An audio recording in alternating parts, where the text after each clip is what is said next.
নমস্কার, আমি রূপালী। আপনাদের সকলকে স্বাগত জানাচ্ছি এই অনুষ্ঠানে। আজকে অনুষ্ঠানের শুরুতে আমি আমার কথা বলবো। মানে এই অনুষ্ঠান আমি যাকে নিয়ে করছি তার সম্বন্ধে সত্যি কথা বলতে গেলে কিছু বলার ধৃষ্টতাই আমার নেই, এবং দর্শক বন্ধুদের মধ্যে অনেকেই আছেন যারা আরো অনেক বিষয় তো আমার থেকে তার কর্মকাণ্ড সম্বন্ধে জানেন। তো সেই জ্ঞান সমুদ্রে আমি শুধুমাত্র নুড়ি কুড়িয়ে বেড়াচ্ছি, সেটা বলার থেকেও মানে যেটা মনে হচ্ছে এখানে শেয়ার করতে ইচ্ছে করছে যে আপনারা যারা এই অনুষ্ঠান নিয়মিত দেখেন শোনেন তারা এর আগেও বহুবার শুনেছেন।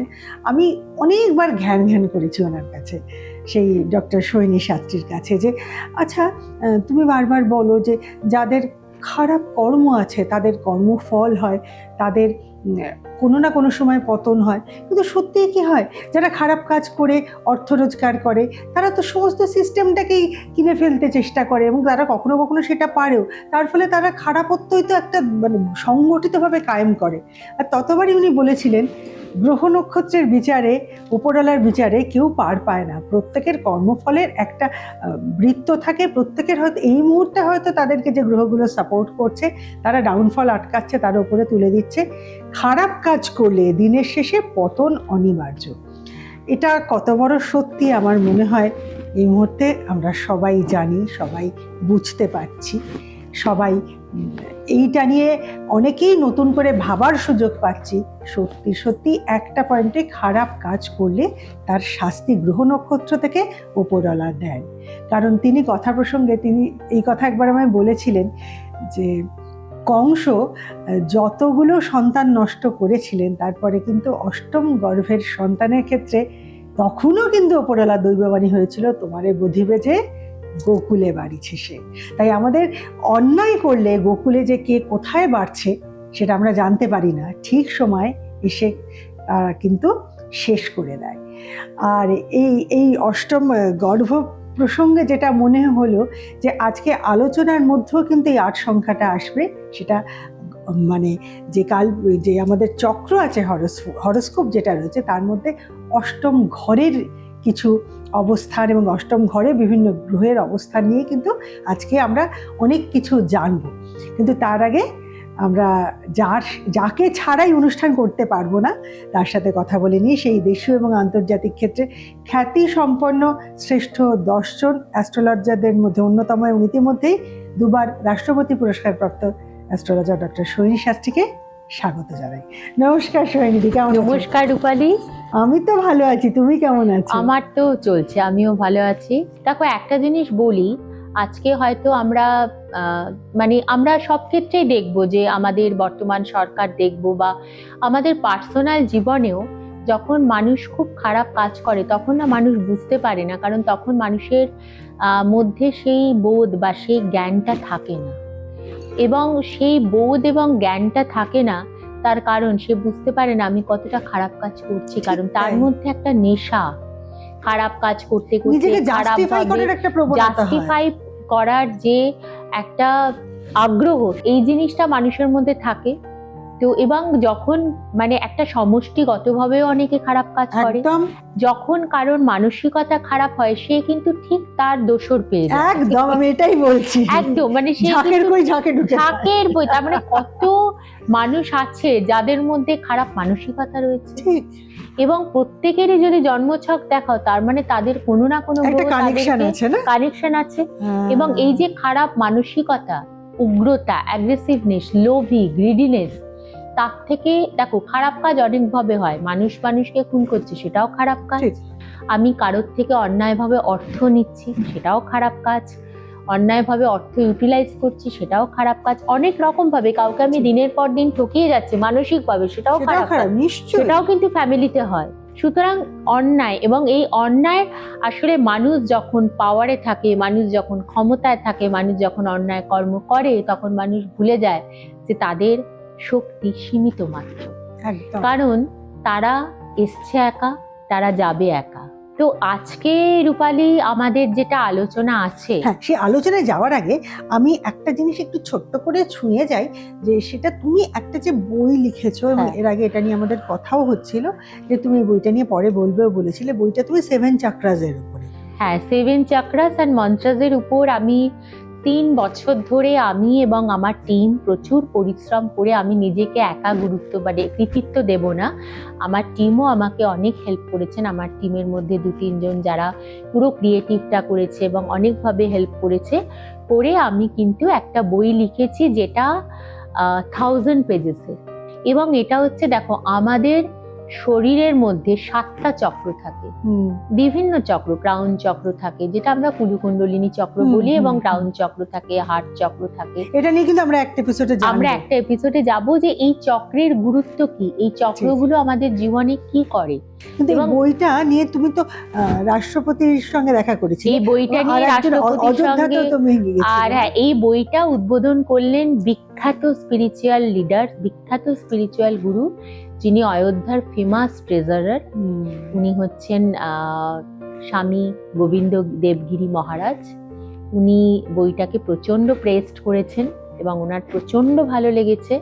উনি আমার বুকটা লঞ্চ করলেন, এবং আমার মনে হয় রূপালী যে এই বইটা যারা পড়বে প্রত্যেকে কিন্তু সত্যি তাদের জীবন সম্বন্ধে জানতে পারবে, কিভাবে লাইফটাকে ব্যালেন্স করতে হয়, কিভাবে ফিজিক্যাল স্ট্রেংথকে ব্যালেন্স করতে হয়, কিভাবে মেন্টাল ব্যালেন্স করতে হয়, এবং যখন কোনো কিছু আমাদের ডিসব্যালেন্স হচ্ছে তখন সেটাকে কমপ্লিট করার জন্য, সেটাকে কারেকশন করার জন্য কিন্তু মন্ত্রগুলো দেওয়া আছে। সেই মন্ত্রগুলো যদি ডেলি চ্যান্টিং করা হয় তাহলে কিন্তু আবার সেগুলো কারেক্টেড হচ্ছে। তাই it is a very powerful একটা বই, এবং অবশ্যই তোমরা তো শুভাকাঙ্ক্ষী রয়েছে। এই বইটা তেমন একটা মানে ওয়েলফেয়ারের মতনও কাজে লাগবে, ওয়েলফেয়ারের মতো। এবং এই বইটা আমি বহু মানুষকে অলরেডি রাষ্ট্রপতির হাতে তুলে দেওয়া হয়েছে, তারপরে স্বামী গোবিন্দগিরি দেব মহারাজ ওনার হাতে তুলে দেওয়া হয়েছে, এবং এই বইটি আমি অনেককেই দিয়েছি। এবং তার মধ্যে রবিশঙ্করজি রয়েছেন, শ্রী রবিশঙ্করজি, আর্ট অফ লিভিং এর, উনিও বইটাকে প্রচন্ড প্রশংসা করেছেন। ইচ্ছা আছে আরো অনেকের হাতে তুলে দেওয়ার, এবং এই বইটা আমি অ্যামাজনেও রাখছি। তো যারা নিতে চাইবেন নিতে পারবেন, আমার চেম্বারে যারা আসছেন তারাও নিতে পারেন, একদম অবশ্যই। এবার তাহলে আমি একটু জানি যে অষ্টম ঘর, যেটা আমাদের হরোস্কোপের 8th হাউস, সেখানে যদি বিভিন্ন গ্রহের অবস্থান নিয়ে তুমি একটুখানি আজকে আমাদের গাইড করবে। দেখো, এই অষ্টম ভাবের গুরুত্ব, 8th হাউস কি আমাদের জীবনের, 8th হাউসের ভূমিকা কতটা, রোল কতটা, সেটার সম্বন্ধেও কিন্তু প্রকৃত যারা অ্যাস্ট্রোলজি বোঝে তাদের মধ্যে কিন্তু একটা অসম্ভবভাবে উন্মাদনা রয়েছে। এবং অষ্টম ভাব, অষ্টম ঘর হচ্ছে ট্রান্সফরমেশন, পরিবর্তন। অষ্টম ঘর হচ্ছে ইলুশন। অষ্টম ঘর হচ্ছে স্পিরিচুয়ালিজম। অষ্টম ঘর হচ্ছে অকাল্ট সায়েন্স। অষ্টম ঘর হচ্ছে রিবার্থ। অষ্টম ঘর হচ্ছে চ্যালেঞ্জ। অষ্টম ঘর হচ্ছে ডেথ। অষ্টম ঘর হচ্ছে আনএক্সপেক্টেড গেইন। অষ্টম ঘর হচ্ছে ইনহেরিটেন্স। এবং অষ্টম ঘর হচ্ছে স্পাউজের হেলথ। অষ্টম ঘর হচ্ছে তোমার ইমিডিয়েট ফ্যামিলি। অষ্টম ঘর হচ্ছে তোমার ফিনান্স। এবং অষ্টম ঘর হচ্ছে পাস্ট লাইফও কি অষ্টম ঘর থেকে? রাইট। এবং পাস্ট লাইফ সম্বন্ধে তুমি যদি জানতে চাও সেটাও কিন্তু অষ্টম ঘর। এবং তোমার যে রিবার্থ হবে, পুনরায় আবার তুমি জন্মগ্রহণ করবে, সেটা তুমি কোন জনিতে যাবে, সেটা তুমি মানব জনিতে যাবে, না সেটা তুমি পশু জনিতে যাবে, নাকি সেটা তুমি কিসে যাচ্ছ, সেটাও কিন্তু অষ্টম ভাব। তোমার মৃত্যু কিভাবে হবে সেটাও বলবে অষ্টম ভাব। সুতরাং অষ্টম ভাব, 8th হাউস, এবং অষ্টম গর্ভে কিন্তু জন্মগ্রহণ করেছিলেন স্বয়ং শ্রীকৃষ্ণ, যার জন্য জন্মাষ্টমী। এবং এই 8th হাউসের গুরুত্ব, সেটা কি অষ্টমী তিথিতে হয়েছে? অষ্টমী তিথিতে, এবং সেটাও তো অষ্টম। সেটা এবং দেখবে এই যে অষ্টমী তিথিতে 8 নম্বর সন্তান, তার আগে তো সব মেরে ফেলেছিল, তার আগে মহামায়া শনির নাম্বার। হ্যাঁ, 8 হচ্ছে। এবং এই 8th হাউস যাদের জন্মছকে প্রচন্ড প্রবল পরিমাণে পাওয়ারফুল থাকে, তারা জীবনে কিন্তু প্রচন্ড মিস্টেরিয়াস হয়। অষ্টম ঘর হচ্ছে কিন্তু মিস্ট্রি। এবং হাইলি যারা স্পিরিচুয়ালিজম মেনটেন করেন, যারা স্পিরিচুয়াল মাইন্ডেড হন, অকাল্ট সায়েন্স নিয়ে চর্চা করেন, তারাও কিন্তু অষ্টম ভাবের প্রভাবে থাকে। 9টা গ্রহ যখন 8th হাউসে থাকছে, তখন আমাদের কি কি আমরা প্রবলেম ফেস করছি। কারণ একটা জিনিস বলি, 8th হাউস কিন্তু ম্যালিফিক, অশুভ ঘর।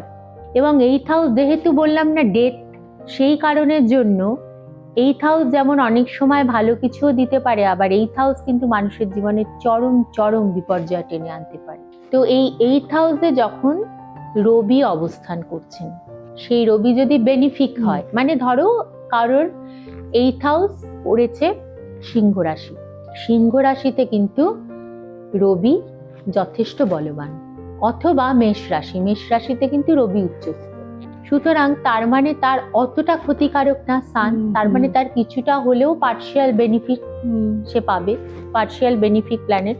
সুতরাং 8th হাউসে রবি থাকা মানে তার মধ্যে একটা পার্সোনালিটি, তার মধ্যে একটা লিডারশিপ কোয়ালিটি, তার মধ্যে কোনো কিছুকে রুল করার একটা ক্ষমতা, এগুলো কিন্তু তার মধ্যে থাকবে, এবং সে বেশিরভাগই কোনো রিসার্চ জনিত কাজের মধ্যে থাকতে ভালোবাসবে, পড়াশোনার মধ্যে থাকতে ভালোবাসবে।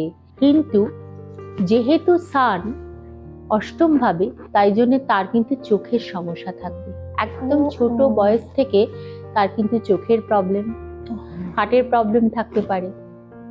এবং অষ্টম ভাবে রবি কিন্তু ডিফেমও দেয়, সামাজিক বদনাম। আচ্ছা, তুমি হয়তো অনেকের জন্য অনেক কিছু করছো, তবুও কিন্তু মানুষ তোমাকে বদনাম দিচ্ছে, তোমাকে ভুল বুঝছে, সেটার কারণও কিন্তু হচ্ছে অষ্টমে রবি। অষ্টমে রবি।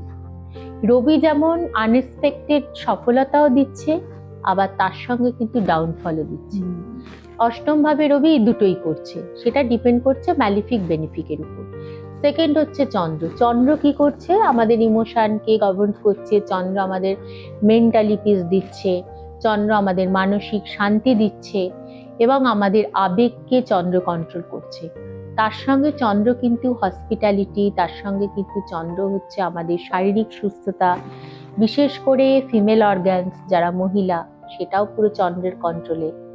চন্দ্র মানে গাইনোকোলজি রিলেটেড ইস্যু। সুতরাং দেখো, একটা জিনিস বলি, সবকিছু তো ডিপেন্ড করে আমাদের মানসিকতা, মূল মানসিকতাই তো চন্দ্র ধরে রেখেছে। আমার মধ্যে যদি মেন্টালি ভাবে আমি হাইলি এনার্জেটিক থাকি, আমার মধ্যে যদি হাইলি অ্যাম্বিশিয়াস থাকে, তাহলে কিন্তু আমি হাইলি অ্যাম্বিশিয়াস এবং আমার মধ্যে প্রচন্ড পরিমাণে কাজ করার ইচ্ছা, মানসিকতা উন্নত, তাহলে কিন্তু আমি জীবনে এগোতে পারবো। আর যদি আমার সেটাই ডাউন হয়, তাহলে আমার জীবনে ডাউনফল, কারণ ডিপ্রেশন থেকে অনেক মানুষ জীবনের সবকিছু হারিয়ে ফেলেছে। চন্দ্র অষ্টম ভাবে থাকলে সেই মানুষটাকে প্রতিপদে কিন্তু প্রত্যেকটা ক্ষেত্রে তার মধ্যে অত্যধিক আবেগ, তার মধ্যে অত্যধিক ফ্রাস্ট্রেশন, আবার কখনো কখনো তার মধ্যে অত্যধিক চাহিদা। কিন্তু সেই চন্দ্র যদি উচ্চস্থ থাকে, বৃষরাশি, অষ্টম ঘর বৃষরাশি, চন্দ্র উচ্চস্থ, কর্কট রাশিতে চন্দ্র কিন্তু যথেষ্ট বলবান। কর্কট রাশি, বৃষরাশি কারোর অষ্টম ভাব, তখন কিন্তু মেন্টাল ইনস্টেবিলিটি থাকবে, কিন্তু অতটা থাকবে না। কিন্তু তারা কিন্তু আবার বিভিন্ন বিজনেস থেকে তাদের ডেভেলপমেন্ট আসতে পারে, কারণ অষ্টম ভাব হচ্ছে বিজনেসের দ্বিতীয় ঘর, সপ্তম ভাব দ্বিতীয় ঘর হচ্ছে অষ্টম ভাব। সুতরাং আনএক্সপেক্টেড মানি গেইন থ্রু কোনো লিকুইড প্রোডাক্ট থেকে আসার চান্স কিন্তু তার থাকে।